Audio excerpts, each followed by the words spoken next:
Aunty Donna's Big Old House of Fun. Aunty Donna. Yeah, that's my Australian accent, and I get to rip the shit out of it because in episode 2 of this new series on Netflix, they ripped the shit out of the South African accent, and my god, I haven't laughed so much in my life.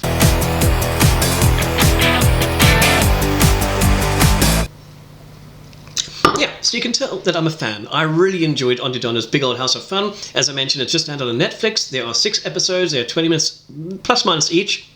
And it basically follows these 3 complete lunatics and their antics in their little house, hence the Big Old House of Fun. So who are these people?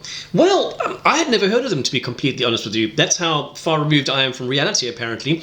They're an Australian absurdist act from Melbourne, basically. In the series, you have 3 main protagonists. The others, I think the others do appear in it. The 3 main ones over here are Mark Samuel Bonanno, Broden Kelly, and Zachary Ruane, who also have Max Miller, Tom Armstrong, who did the soundtrack for the season, and Sam Lingham, who do the background. I think 2 of them are directors. One's the sort of live-action director, and one's the, I don't know, planned director? I don't know. But anyway, they sort of mix and match between what I would call Monty Python humour, the Mighty Boosh humour, and things like the League of Gentlemen, mixing these kind of elements and tying it all together. So you're basically watching 20 minutes of an episode that has a theme. Let's say, for example, I think episode 2, the theme was hunting for pirate loot. And they will follow this through, and other outside characters will come in. They'll have a whole bunch of different sketches that they pulled together, and they are all completely unrelated. You also have, usually at the beginning of an episode, a song that they do together, which are absolutely brilliant. My god, their songs are so good. And yeah, I mean, this is a show that really works in 2020 because there is no politics in this, which I really thought was quite refreshing. Usually these days everything has a Trump reference in it, to less or larger, success. So this was really nice. It didn't have that. It is very adult. They do drop the F-bomb and the C word all the time.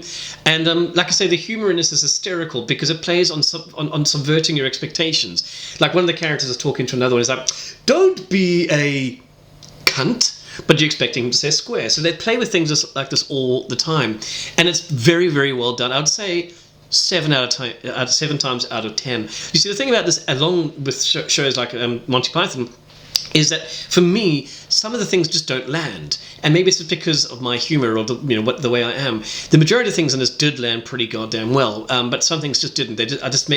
My eyes rolled, kind of thing. And the same things happen with Monty Python too.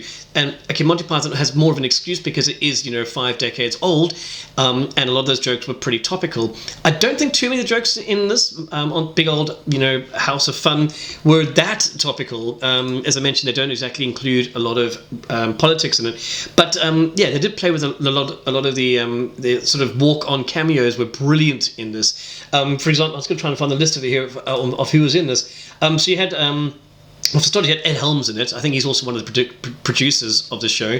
You have Jack Quaid and Anthony Starr. No, they weren't doing the boys cameo appearance in here. You had Weird Al Yankovic as well in this, of course. So there's quite a few cameos, and you can see why. You can see it works so damn well, and you just don't expect the characters to be the way that they are at all. That's the thing about the shows. You will not know what's happening. You will see something going and you think, okay, cool, this is exactly what, and then it turns right on its head. That's the reason I like the show so much, is because it did make me guess what on earth was going on.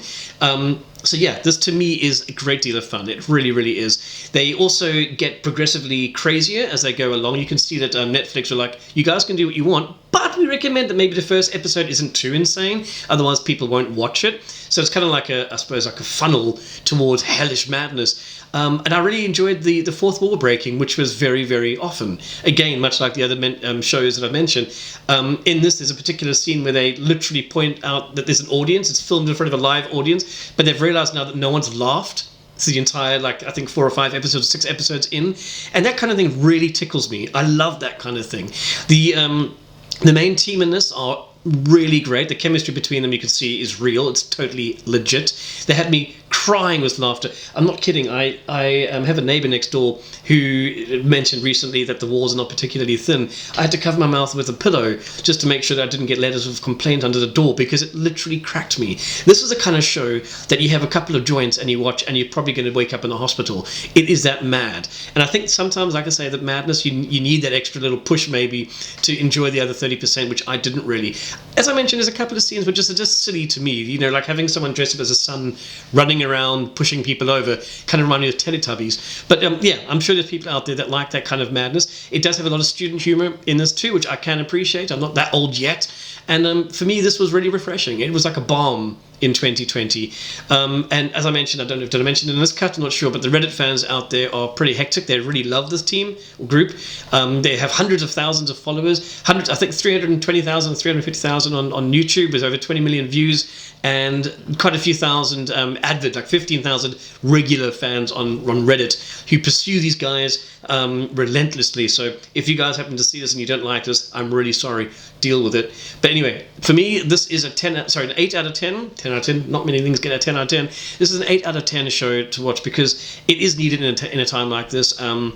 I certainly needed it because I had issues with my job and literally 10 days ago as this landed.